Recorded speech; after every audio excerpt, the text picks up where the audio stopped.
संघ की उत्पत्ति कैसी हुई?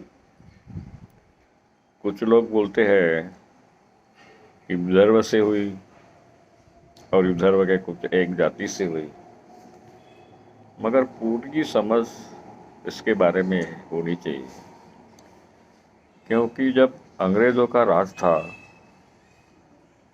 और उस राज में जो ब्राह्मण वर्चस्व को धक्का लगा था और महात्मा फुले जैसे कट्टर जात विरोधी, ब्राह्मण वर्चस्व विरोधी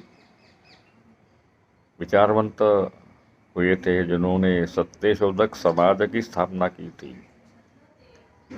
और सत्य ही धर्म है, बाकी सब धर्म नहीं है। सत्य जिस धर्म में है वही धर्म हो सकता है, ऐसी उनकी भूमिका थी।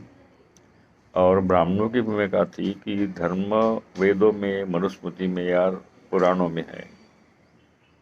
उनका धर्म था कि चातुर्वर्ण्य ही धर्म है। मनुस्मृति के 12वें अध्याय में पहला ही श्लोक है, चातुर्वर्ण्य ही धर्म है।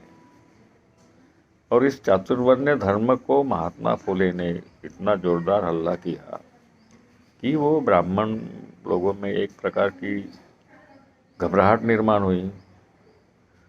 तिलक जैसे लोग देख रहे थे कि महात्मा फुले का विचार और सत्यशोधक समाज का जो प्रसार हुआ था पूरे महाराष्ट्र में या अगल बगल में भी, कन्नड़ में या गोवा में भी लोग सत्यशोधक समाज के बारे में सोचते थे। विदर्भ जो सैकड़ों माइल पूरा दूर है पुणे से, वहाँ भी सत्यशोधक समाज की शाखाएं खुली थी। गांव गांव में सत्यशोधक समाज निर्माण हो रहा था। लोग ब्राह्मण के बिना शादी कर रहे थे। वैसे वातावरण में सभी जाति, जो निम्न जातीय है, अछूत से लेकर ओबीसी जिनको आप कहते हैं, शूद्र अतिशूद्र, उनमें एक प्रकार की जागृति की लहर आई थी। और वह लहर ब्राह्मणवाद के खिलाफ थी। और अंग्रेजों ने भी इस भूमिका का विरोध नहीं किया।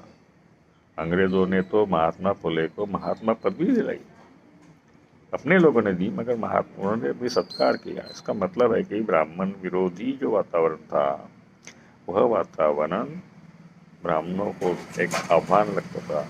इसलिए आरएसएस की उत्पत्ति ब्राह्मण लोग इकट्ठा होने लगे।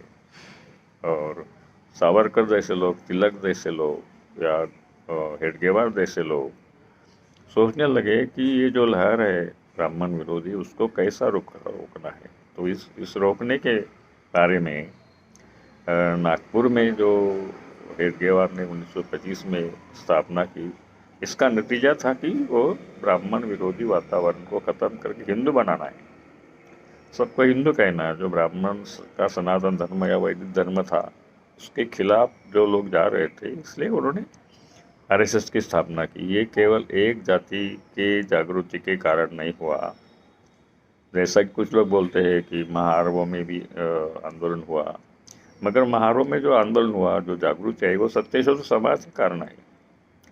और ये भी देखना चाहिए कि सत्यशोधक समाज केवल एक जाति का नहीं था, सभी जातियाँ, शूद्र अतिशूद्र, बहुजन जातियाँ, सभी उसमें से जागृत हुई थी। तो इसका मतलब है कि एक जात के कारण ब्राह्मण डरते नहीं, उनकी जागृति को डरते नहीं। और इसलिए जो लोग कहते हैं कि केवल एक जाति की जागृति के कारण आरएसएस की स्थापना हुई, ऐसा नहीं है। आज भी हम देखते हैं तो ब्राह्मण केवल अछूतों से डरते नहीं, उनको तो आरक्षण दे देते हैं, उसका ज़्यादा गुस्सा नहीं करते। मगर मंडल आयोग जो वीपी सिंह ने लागू किया था, उसका जितना विरोध हुआ उतना विरोध किसी आरक्षण का नहीं हुआ। इसका मतलब है कि ओबीसी में, बहुजन समाज में जागृति होना, ये आरएसएस का आह्वान लगता है, चैलेंज लगता है।